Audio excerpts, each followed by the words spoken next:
দেখে কেউ বলবে এখন 8টা বাজে, এত রোদ্দুর। আমি তো শুধু এটাই ভাবছি যে এত যদি রোদ্দুর হয় তাহলে ঠাকুর দেখবো কিভাবে সারাদিন ঘুরে ঘুরে, ভগবানই জানে।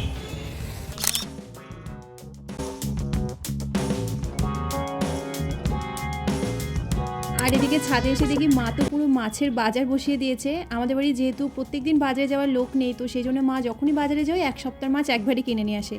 তবে সবটা কেটে বেছে উঠতে মায়ের বড্ড কষ্ট হয়। আজকে দুপুরে বানিয়েছিল মা দই চিকেন। দেখবে যে কোনো জিনিসে যদি দই দেওয়া থাকে না, টেস্টটা ভীষণ ভালো হয়। আর কম তেল মশলা দিলেও সেটা বোঝা যায় না।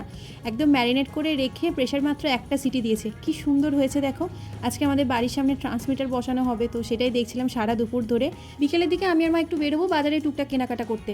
আর আমি কোথাও গেলেই এই চুলটা কোথা থেকে সিগন্যাল পাই আমি জানি না, দুই দিকে পুরো শিঙের মতো উঠে যায়।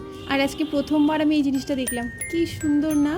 আর এই ছোটো ছোটো গ্লাসগুলো এসেছে, দেখতে বেশ ভালো লাগছিল। এই নতুন নতুন জিনিসপত্রগুলো দেখলে যে কি ভালো লাগে। ট্রেটাও দেখো কি দারুণ না। তো এই সমস্ত টুকটাক কেনাকাটা করে বাড়ি আসলাম। মা আজকে রাত্রে বানিয়েছিল ডিম বিরিয়ানি, খুব চটজলদি বানালেও খেতে হয়েছিল অসাধারণ। রেসিপিটা 2-1 দিনের মধ্যে শেয়ার করছি, একবার ট্রাই করে দেখতে পারো। খাওয়া দাওয়া শেষ, এখন যাবো শুতে। তবে আকাশটা দেখি একটু দাঁড়িয়ে গেলাম, কাল তো পূর্ণিমা, আর আজ কি অপূর্ব লাগছে দেখো চারিদিকটা। আর এদিকে তো পুজো চলেই এলো, আমার এই টুকটাক চলছে। তবে তোমাদের প্রস্তুতি কত দূর তা জানার অপেক্ষায় রইলাম। টাটা, দেখা হচ্ছে কাল।